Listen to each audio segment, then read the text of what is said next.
कर्पूरगौरं करुणावतारं संसार सारं भुजगेन्द्रहारं सदा वसन्तं हृदयारविन्दे भवं भवानी सहितं नमामि। बोलो शंकर भगवान की जय। नमस्कार मित्रों, आपका हमारे चैनल में हार्दिक अभिनंदन है। आज हम आपको सुनाने जा रहे हैं सोमवार की व्रत कथा। श्रद्धा भक्ति भाव से श्रवण करें। पहले समय में किसी नगर में एक धनी व्यापारी रहता था। दूर दूर तक उसका व्यापार फैला हुआ था। नगर के सभी लोग उस व्यापारी का मान सम्मान करते थे। इतना सब कुछ होने पर भी, संपन्न होने के बाद भी वह व्यापारी बहुत दुखी रहता था, क्योंकि उसका कोई पुत्र नहीं था। जिस कारण अपने मृत्यु के पश्चात व्यापारी के उत्तराधिकारी की चिंता उसे हमेशा सताती रहती थी।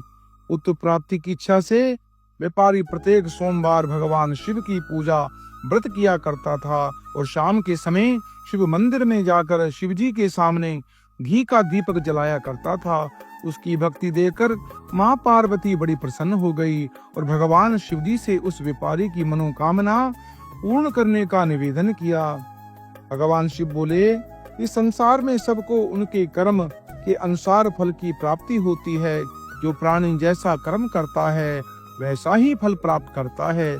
शिव जी द्वारा समझाने के बावजूद माँ पार्वती नहीं मानी और उस व्यापारी की मनोकामना पूर्ण हेतु वे शिव जी से बारंबार अनुरोध करती रही।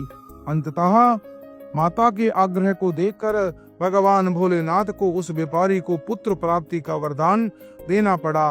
वरदान देने के पश्चात भोलेनाथ माँ पार्वती से बोले, आपके आग्रह पर मैंने पुत्र प्राप्ति का वरदान तो दे दिया, परंतु इसका यह पुत्र 16 वर्ष से अधिक समय तक जीवित नहीं रहेगा। उसी रात भगवान शिव उस व्यापारी को स्वप्न में आए और उसे वरदान पुत्र प्राप्ति का वरदान दिया और उसके पुत्र के 16 वर्ष तक जीवित रहने की बात बताई। भगवान के वरदान से व्यापारी को खुशी तो हुई, लेकिन पुत्र की अल्पायु की चिंता से उसे खुशी को नष्ट कर दिया। व्यापारी पहले की तरह सोमवार के दिन भगवान शिव जी का विधिवत व्रत करता रहा। कुछ महीनों के बाद उसके घर अति सुंदर बालक का जन्म हुआ। घर में खुशियां भर आई, परंतु धूमधाम से पुत्र जन्म का समारोह मनाया गया। परंतु व्यापारी को पुत्र जन्म की अधिक खुशी नहीं हुई, क्योंकि उसे पुत्र की अल्पायु के रहस्य का पता था। जब पुत्र 12 वर्ष का हुआ तो व्यापारी ने उसे अपने मामा के साथ पढ़ने के लिए बनारस भेज दिया। लड़का अपने मामा के साथ शिक्षा प्राप्ति हेतु चल दिया। रास्ते में जहाँ भी मामा भांजा विश्राम करने हेतु रुकते, वहीं यज्ञ करते और ब्राह्मणों को भोजन कराते। लंबी यात्रा के बाद मामा और भांजा एक नगर में पहुंचे। उस नगर के राजा की कन्या का विवाह था, जिसे पूरे नगर को सजाया गया। निश्चित समय पर बारात आ गई, लेकिन वर का पिता अपने बेटे के एक आंख से काने होने के कारण बहुत चिंतित था। उसे भय था कि इस बात का पता चलने पर कहीं राजा विवाह से इनकार न कर दे, इससे उसकी बदनामी भी होगी। जब वर के पिता ने व्यापारी के पुत्र को देखा तो उसके मस्तिष्क में एक विचार आया।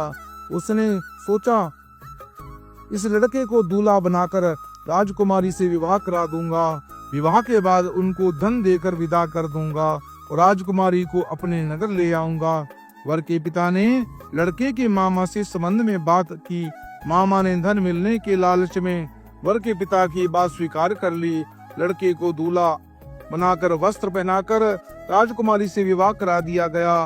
राजा ने बहुत सारा धन देकर राजकुमारी को विदा किया। शादी के बाद लड़का जब राजकुमारी के साथ लौट रहा था तो वह सच नहीं छुपा सका और उसने राजकुमारी को ओढ़नी पर लिख दिया, राजकुमारी, तुम्हारा विवाह तो मेरे साथ हुआ था। मैं तो बनारस पढ़ने के लिए जा रहा हूँ और तुम्हें जिस नवयुवक की पत्नी बनना पड़ेगा वह कान्हा है। जब राजकुमारी ने अपनी ओढ़नी पर लिखा हुआ पढ़ा तो उसने कान्हे लड़के के साथ जाने से इनकार कर दिया। राजा सब बातें जानकर राजकुमारी को महल में रख लिया। उधर लड़का अपने मामा के साथ बनारस पहुंच गया और गुरुकुल में पढ़ना शुरू कर दिया।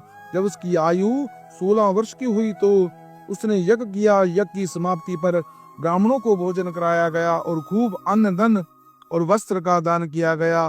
रात्रि को वह अपने शयन कक्ष में सो गया। भगवान शिव के वरदान के अनुसार शयन अवस्था में ही उसके प्राण बखेर उड़ गए।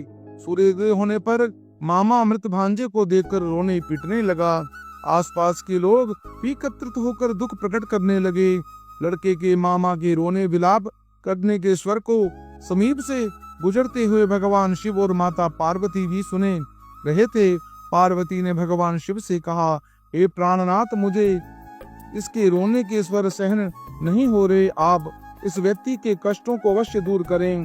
भगवान शिव ने पार्वती से कैसे कहा। अदृश्य रूप में समीप जाकर देखा तो भोलेनाथ पार्वती से बोले, यह तो उसी व्यापारी का पुत्र है जिसे मैंने 16 वर्ष की आयु का वरदान दिया था। इसकी आयु पूर्ण हो गई है। माँ पार्वती ने फिर भगवान शिव से निवेदन कर कर उस बालक को जीवित देने का आग्रह किया। माँ पार्वती के आग्रह पर भगवान शिव ने उस लड़के को जीवित होने का वरदान दिया और कुछ ही पल में वह जीवित होकर उठ बैठा। शिक्षा समाप्त कर कर वह लड़का मामा के साथ अपने नगर की ओर चल दिया। दोनों चलते हुए उसी नगर में पहुंचे जहां उसका विवाह हुआ था। उस नगर में भी यज्ञ का आयोजन किया गया। समीप से गुजरते हुए नगर के राजा ने यज्ञ का आयोजन देखा तो उसने तुरंत ही लड़के और उसके मामा को पहचान लिया।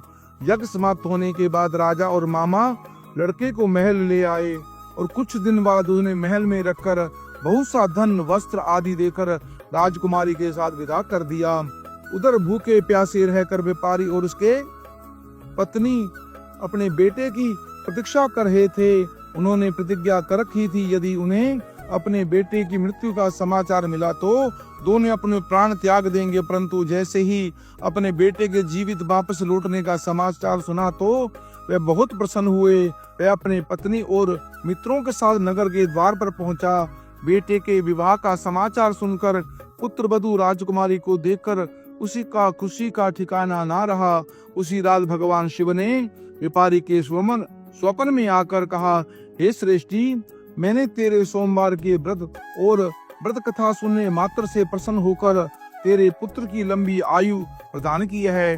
पुत्र की लंबी आयु जानकर व्यापारी बहुत प्रसन्न हुआ।